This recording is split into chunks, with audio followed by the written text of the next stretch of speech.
More now from my conversation with former Vice President Mike Pence.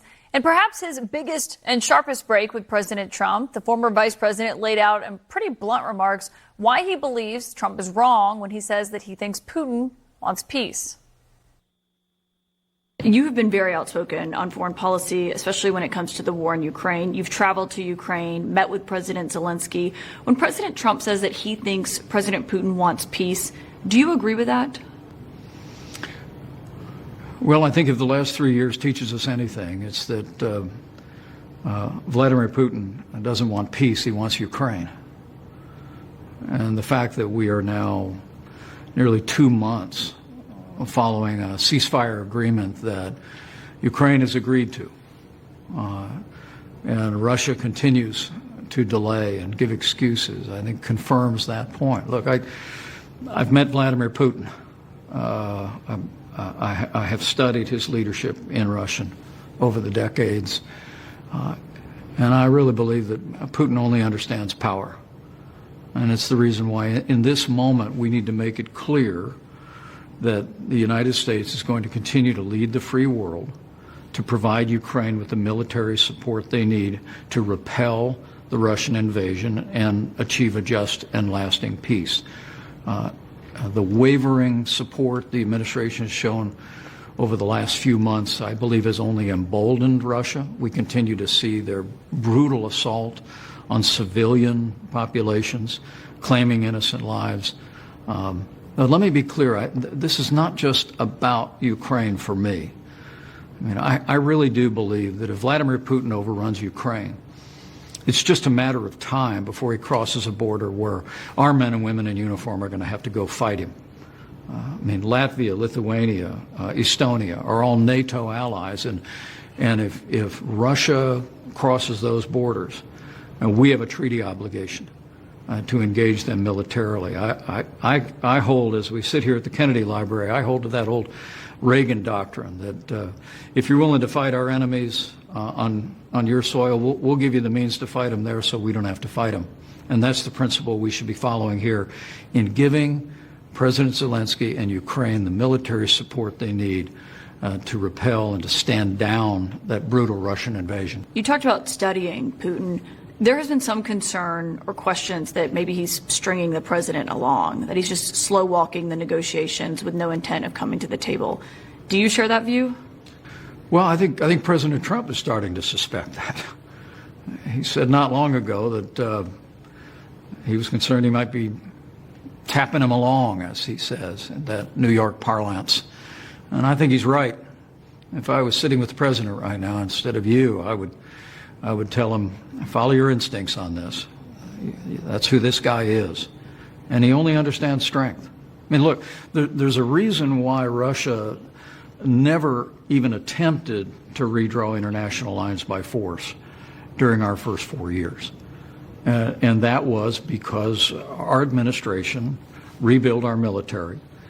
We took down Nord Stream 2, which was a tremendous blow to Russia. We gave approval to our military in Syria to take out 100 Russian mercenaries without a single American casualty. We fired cruise missiles not once but twice into Syria against Russia's ally, the Bashar Assad regime. Russia knew we were willing to use military force to defend our interests and our allies. And so different than the Bush administration, the Obama administration, and then the Biden administration, Vladimir Putin stayed across the border during our years, and it convinced me more than anything else that this is a moment for American strength, and the pathway to peace is by an unwavering commitment to freedom. Given that, I just have to know what was going through your mind when you were watching that remarkable Oval Office meeting where President Trump and Vice President Vance had an incredibly contentious exchange with President Zelensky. What would you have done if you were in that room that day? Well, I've been in a lot of contentious meetings in the Oval Office, just usually not on camera. There was one occasion where we had congressional leaders in that got a little sporty. My own personal posture was to But this is let the president have who's his fighting way. for his country, and you've met President Zelensky. So I wonder what you thought when you saw that.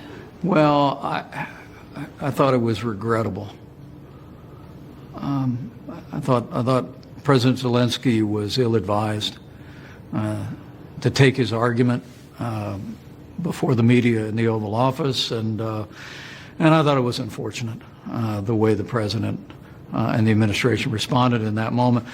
But I'm encouraged all the way through the knee-to-knee meeting at the Vatican that it looks like we put the dialogue back together. Look, this really matters, I believe, for not just for Ukraine, not just for Europe, but for America, for all the reasons that I said, Kaitlan. I think it's absolutely essential, and I'm very encouraged that the president secured this historic minerals deal with Ukraine. I think that's going to benefit the American people with rare earth minerals, but more important than that, it sends a deafening message to Moscow that America and Ukraine are here to stay. Yeah.